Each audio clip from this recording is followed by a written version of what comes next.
Hoje, nós estamos num momento histórico decisivo.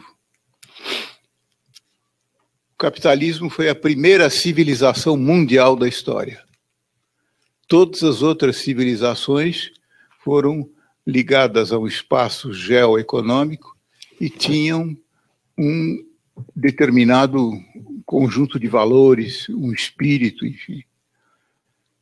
O espírito do capitalismo, como diria Max Weber, se expandiu para todo o mundo.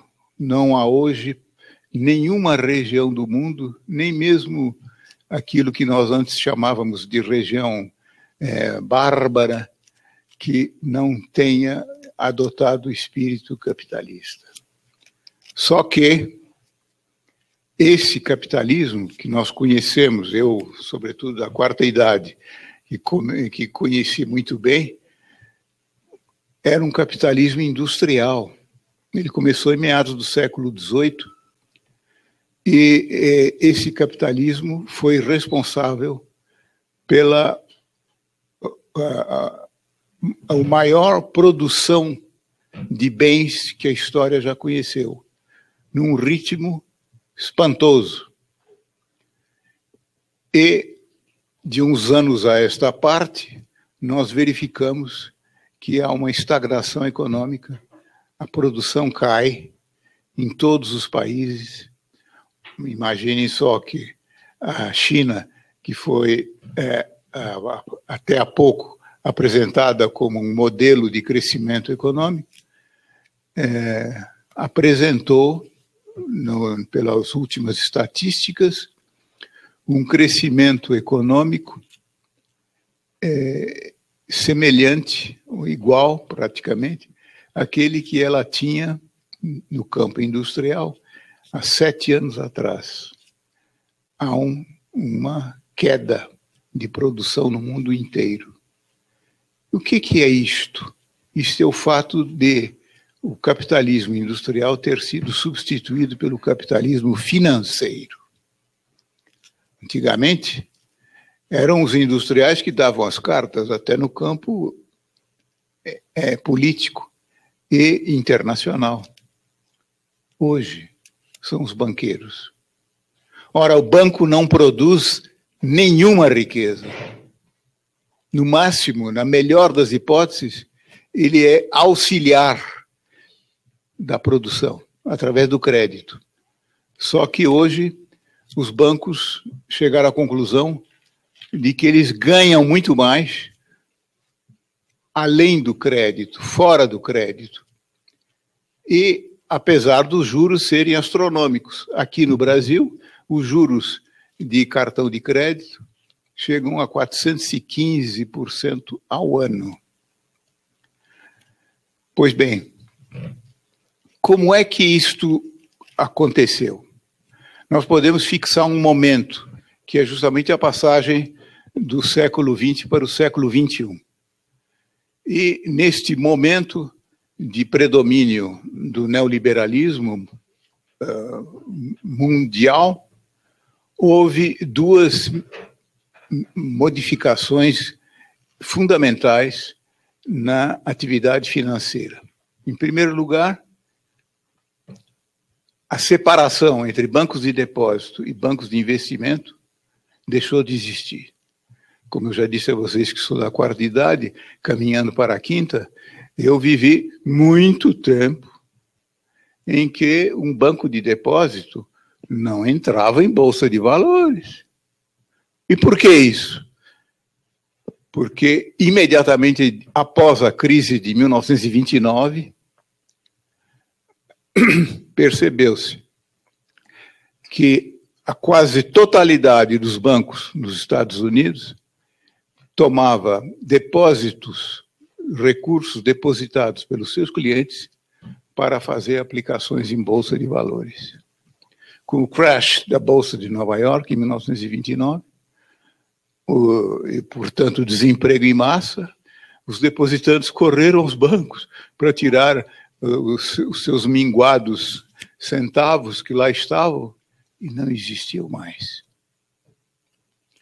Então, em 1932, foi eleito o presidente Franklin Roosevelt nos Estados Unidos, e uma das primeiras medidas dele foi patrocinar o chamado Glass-Steagall Act, que separou rigidamente a atividade bancária de depósito e crédito da atividade bancária de investimento e especulação em bolsa.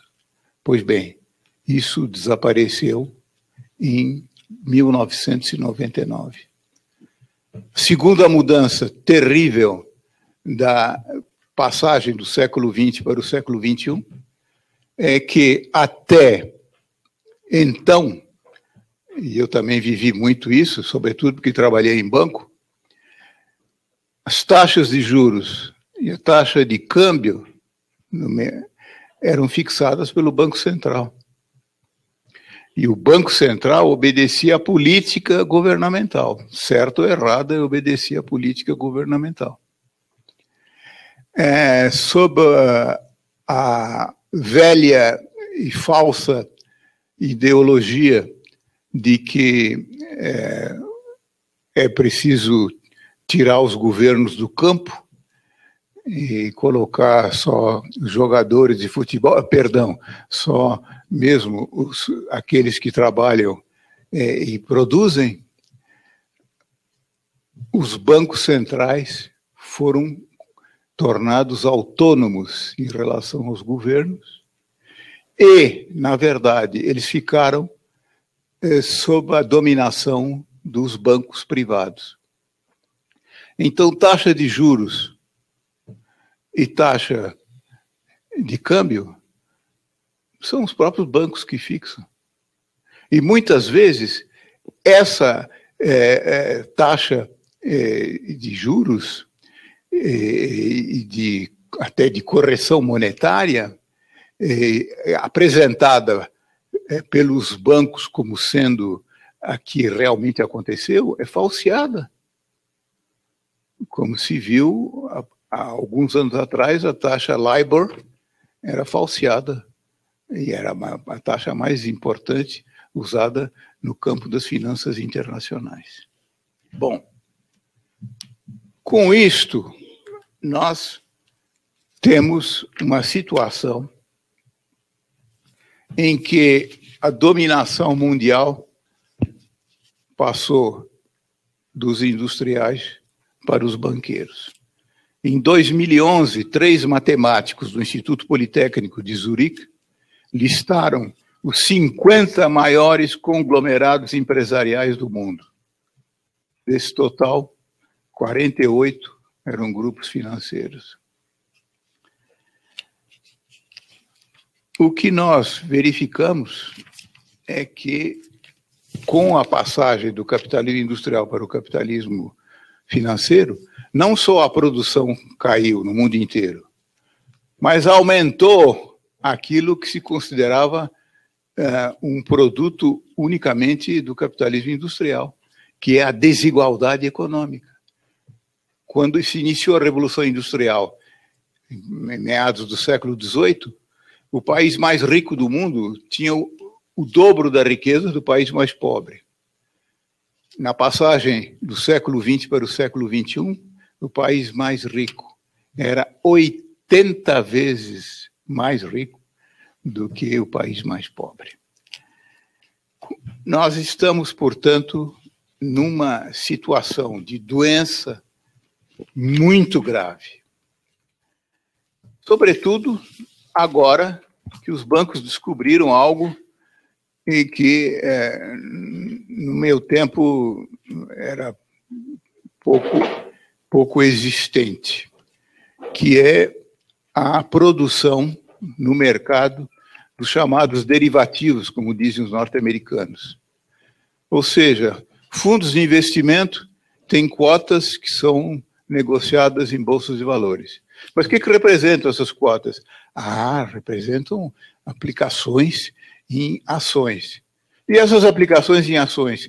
É porque as companhias também têm sociedades controladas. Mas quanto e qual é a escala de controle? É difícil saber. Em geral, são 20, 30 empresas controladas em cascata, etc.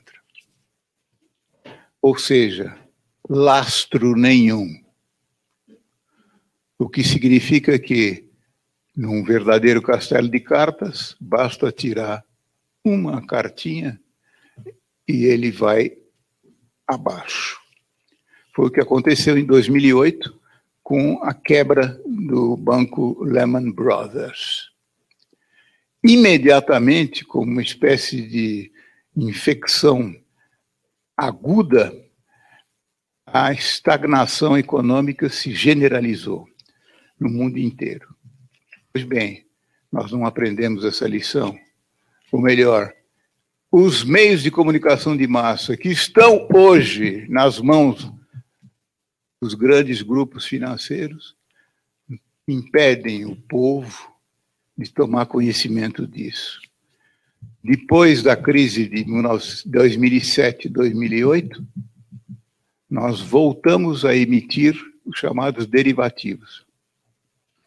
E segundo o levantamento feito em 2013, o valor total desses papéis, que hoje nós deveríamos chamar de papéis tóxicos, é a modesta quantia de 710 trilhões de dólares, o que significa 10 vezes a produção mundial de cada ano.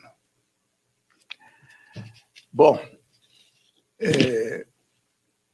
eu não preciso dizer que várias situações de crise aproveitaram enormemente aos bancos. Por exemplo, falou-se muito da questão da insolvência do Estado grego. Pois bem, uma economista brasileira de primeira plana, e que eu até aconselho a direção da Escola de Governo a convidá-la para vir falar na escola, Maria Lúcia Fatorelli, ela fez parte de um grupo de auditores da dívida grega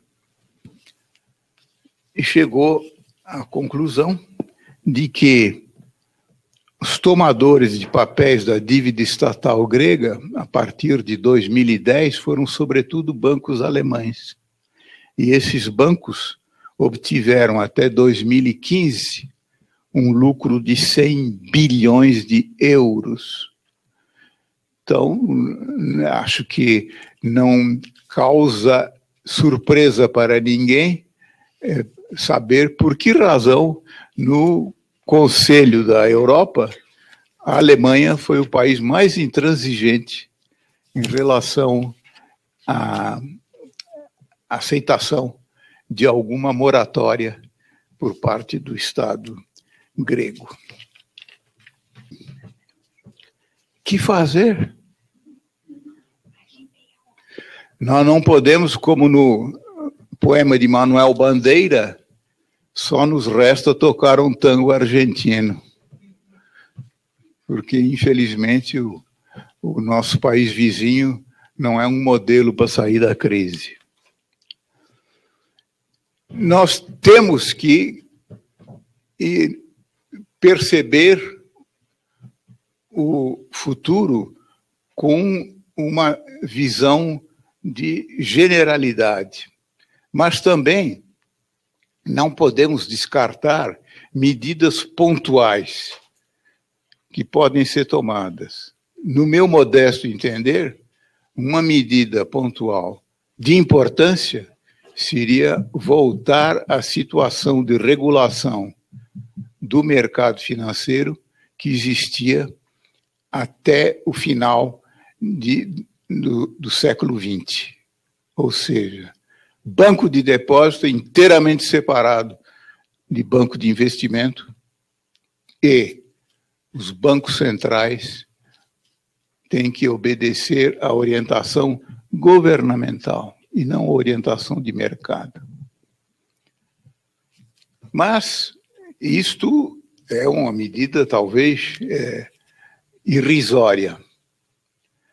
Um economista francês muito comentado recentemente, o Thomas Piketty, num livro de grande divulgação, ele propôs algo de maior alcance, que é o estabelecimento de uma tributação mundial sobre o capital. Pois bem, eu não preciso insistir no fato óbvio de que a implementação de um imposto mundial exige o estabelecimento de um Estado mundial. E dirão, bom, mas isso é uma utopia. A história é construída de utopias, né?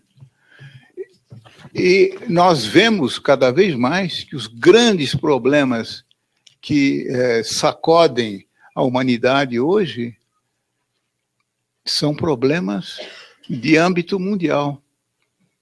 É o terrorismo, sobretudo, de origem religiosa, né? Uma decadência da religião monoteísta que foi responsável por um progresso ético extraordinário, né? A destruição do meio ambiente, aí, evidentemente, nós podemos continuar a dizer, vamos salvar a Mata Atlântica. Na verdade, nós temos que salvar a humanidade. A humanidade só poderá sobreviver neste planeta se a biosfera for preservada. E, finalmente, eliminar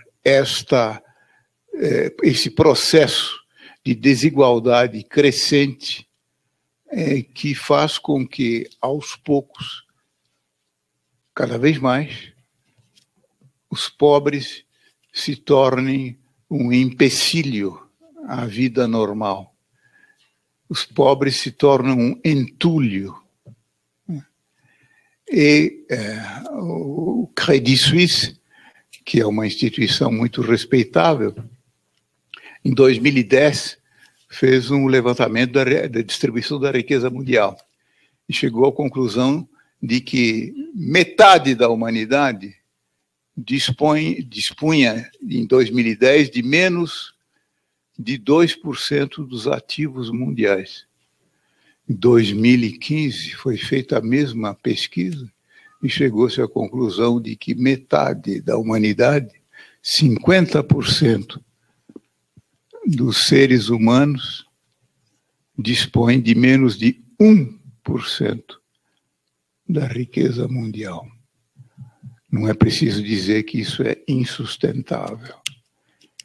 Então, como tentar vencer essa dificuldade que parece catastrófica e realmente, se não forem tomadas medidas, ela é catastrófica. O pensamento crítico não é uma paixão da cabeça, é a cabeça da paixão.